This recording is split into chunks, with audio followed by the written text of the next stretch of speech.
Hi everybody, my name is Eleanor and I'm a social sciences liaison librarian at the University of Northern Iowa. Today I'm going to be sharing some strategies and lessons I learned from an accessibility audit of 100 LibGuides, which I undertook in my first semester working at UNI. My hope is that by the end of this talk, you'll be able to develop or clarify your long-term strategies for sustainable LibGuide management and identify techniques for managing ongoing LibGuide accessibility remediation. So first of all, why are we talking about this topic at OpenCon Ohio? Well, although we may not often think of them this way, LibGuides can be an important part of an institution's OER strategy. LibGuides themselves can be open educational resources and facilitate open pedagogical practices when they are openly licensed through Creative Commons.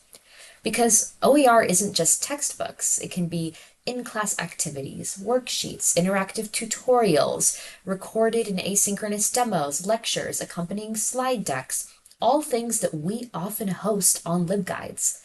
LibGuides are free to use, and when openly licensed, they can be remixed and redistributed to respond to the unique learning needs of our own classrooms and libraries. Additionally, LibGuides can serve as hubs for the dissemination of OER resources and information to both faculty and students. So all of this is why it's important to bring LibGuides into the conversation when we talk about OER. An effective LibGuide strategy is an effective OER strategy. Another important piece of context for this talk is the recent changes to Title II of the ADA, the Americans with Disabilities Act, which I'm sure most of you are familiar with by this point, but just a quick recap. In April of 2024, the Department of Justice added new requirements to Title II of the ADA, requiring publicly funded entities such as universities to ensure our digital content meets accessibility guidelines. The original compliance deadline for these requirements was April 24th of 2026, but it's since been extended by either 1 or 2 years depending on the size of your organization. At my institution, we really did not start remediation in earnest until fall of 2025, which was when I started in this position. The first step for remediating LibGuides in particular was to audit our LibGuide catalog, which had become a little bloated over the years. We had to decide what guides we were even going to keep in the first place, create a triage system for remediating those, because we had quite a lot, and then execute the remediations.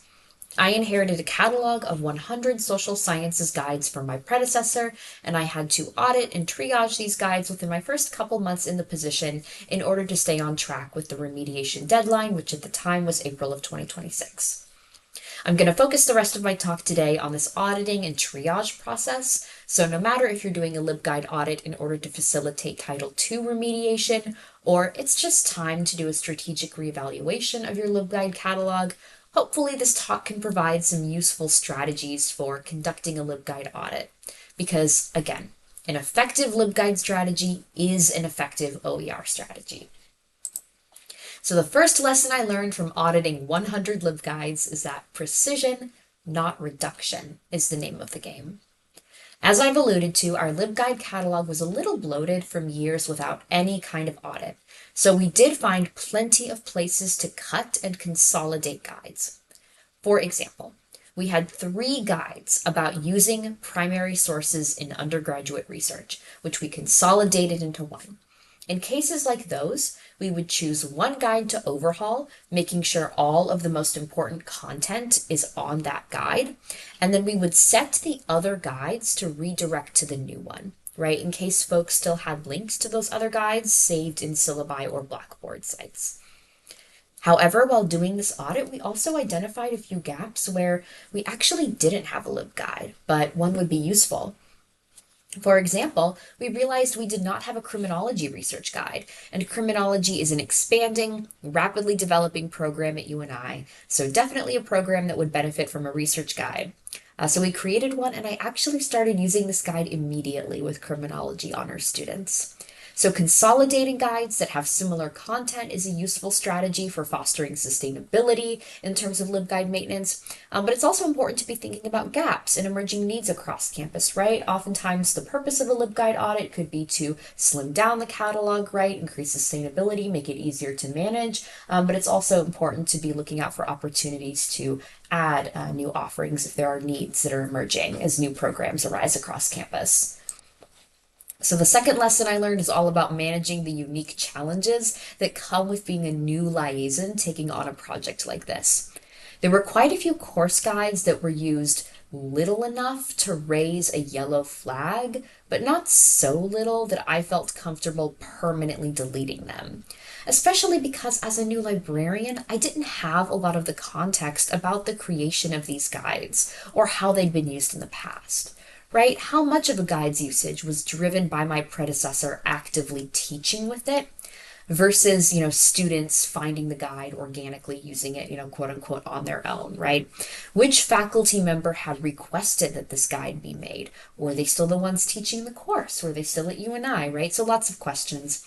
So how do we navigate these low context and uncertain situations? In many of these cases of low but not zero use course guides, we decided to set the guide to private if it wasn't already, and then we would hide all of the guide content except the homepage. And you can see an example of what this looks like here. And then we changed the homepage to display this message. This guide is currently unavailable. Don't worry, we're still here to help, etc. So what this does is this removes the need for us to remediate these guides for accessibility, since we only need to remediate materials available to the public, right? And all the public can see is this one text box. So all I need to do is make sure this one text box is accessible. Very easy. As opposed to potentially spending the time to make, pages and pages of headings and tables and images and videos and attachments accessible if I'm not even sure this guide is still actively being used, right? So putting up this message is a good way to kind of triage things, right? Because I can still access, restore, and fully remediate these guides on a case-by-case basis. If a professor reaches out, I still have access to the entire rest of the guide on the back end. And so, what I would do is triage my LibGuides based on usage, based on what courses are being taught in the academic year, and anything that I didn't have time to fully remediate by the deadline, anything I'm not quite sure, is this, still an active guide, I would put into this currently unavailable mode. So it technically now does pass remediation standards, right? And then I can work at my own pace over the summer to remediate them and get them back online, right? The third lesson, and then this was the hardest for me to learn, was that it's okay to delete LibGuides, even popular ones. When I started this project, I had a lot of fears and emotional hangups around deleting LibGuides. First of all, I was scared because I'm a new librarian and I wasn't aware of the full context around all of these guides. I was worried that I could get off on the wrong foot with a faculty member by totally permanently deleting their favorite guide. So one strategy that we use to mitigate issues around patrons possibly no longer being able to access desired resources is by deleting guides in a phased approach. So anything that's slated for deletion will first be unpublished for 6 months and then delete it, to give us a bit of a buffer period in case there's anyone who regularly depends on the resource. They have that opportunity to reach out and let us know, hey, this resource that I depend on, that I use is offline, and then we can bring that back online and reevaluate, are we really going to delete this? Or maybe, we take a different path with this because it's being actively used, right? Most of the guides that we slated for deletion were very, very low usage, or for courses that aren't being offered anymore, things like that. But we also slated a couple of high usage guides for deletion. So these guides were not department or course specific. Instead, they were more general guides about topics like AI or information literacy. One of them is pictured here. So as you can see from the screenshot, this Issues of AI guide is a massive guide. There are lots of pages. Every page is pretty detailed. If we look at the content of these pages, we see these pages contain lists of books on AI, courses on AI, journals on AI, news and newsletters on AI, podcasts on AI, right? So kind of a resource list focused guide. And on a topic like AI, these resource lists can become outdated very quickly. Right, and this is true of several of the other guides as well, right, that are kind of high usage, kind of general interest topics. So yes, this is a very high usage guide, but do I have the time to maintain it like my predecessor was able to? And where is this usage coming from?